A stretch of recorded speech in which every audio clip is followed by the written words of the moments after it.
Слава Украине, привет всем от Полонского. Вслед за Путиным, который заменяет население России на жителей среднеазиатских государств, ну, не секрет, что во многих когда-то российских регионах на сегодняшний день самое популярное имя среди новорожденных Мухаммед. Я не рассказываю это ни с позитивной точки зрения, ни с негативной. Я просто констатирую факт, как тут говорил Константин, да, констатируешь, да?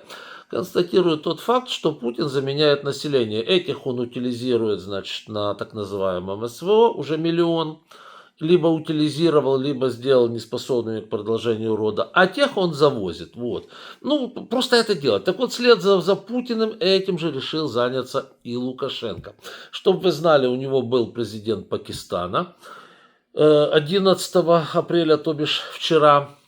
И они договорились о том, что из Пакистана в Беларусь переедут приблизительно 150 тысяч семей.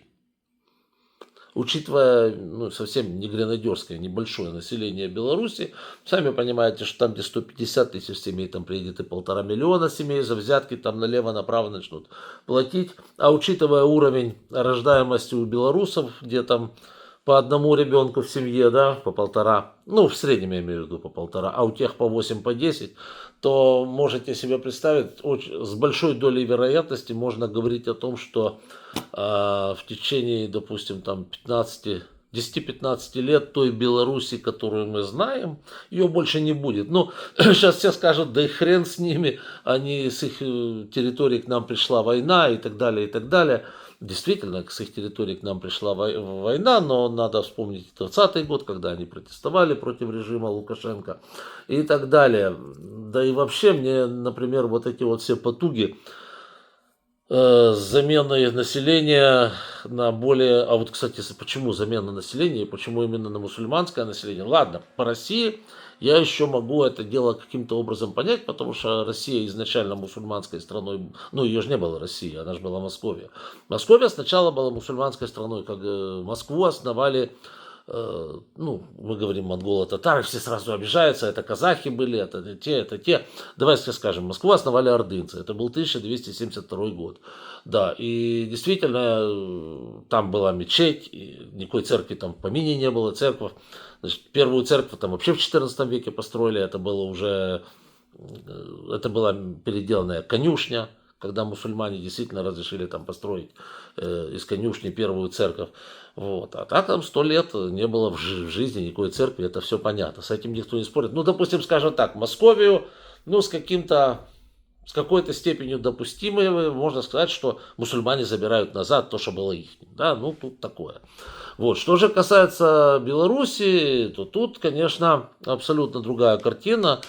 Она имела отношение и к Киевской Руси, и позже к Великому княжеству Литовскому и так далее. То есть,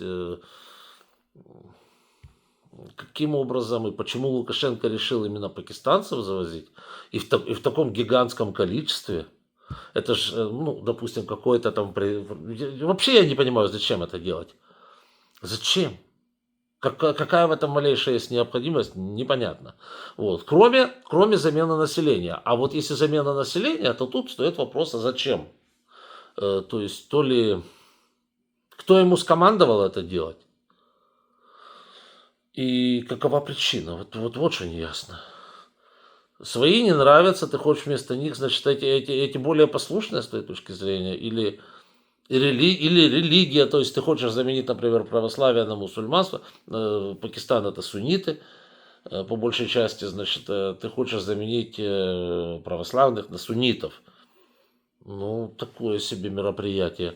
Не знаю, зачем он это делает, но белорусы, это для вас. Я знаю, у меня очень многие из Беларуси смотрят. Вот, я у вас хочу спросить мнение. Почему вас решили заменить? То есть, вот, каким образом это вообще пришло в голову? И почему в таком количестве завозят? Вы же прекрасно понимаете, когда завозят 150 тысяч семей, это не для того, чтобы... Это не для того, чтобы они работали где-то там на каком-то предприятии и так далее. Нет. Это тупо замена населения. Одних на других. Вот. А в Пакистане людей хватит на то, чтобы заменить население в 5 Беларусях. Вот.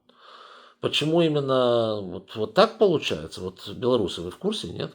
И, кстати, вот здесь еще раз это нас тоже касается. Вспомните вот слова Натаньягу, когда он оговорился, да, он оговорился в другом плане, что, мол, надо дать людям из Газы возможность выехать, как есть возможность выехать из Сирии или из Украины, а вот из Газы не могут выехать.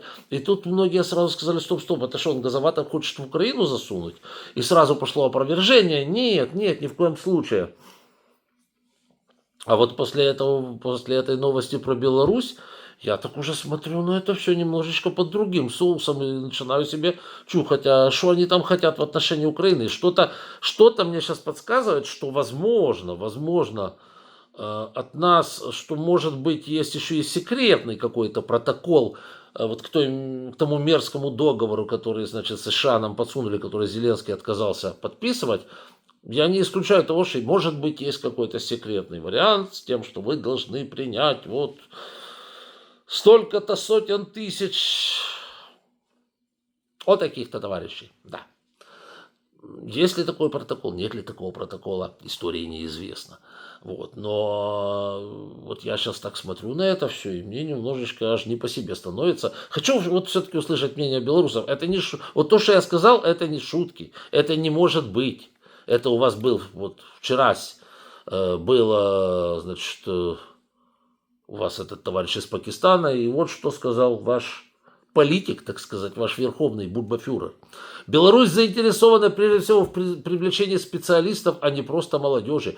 И лучше семьям, если семья приехала, они будут работать. Да, они работать будут. Самое главное, они что будут делать? Они будут рожать новых, только уже не пакистанцев, а белорусов.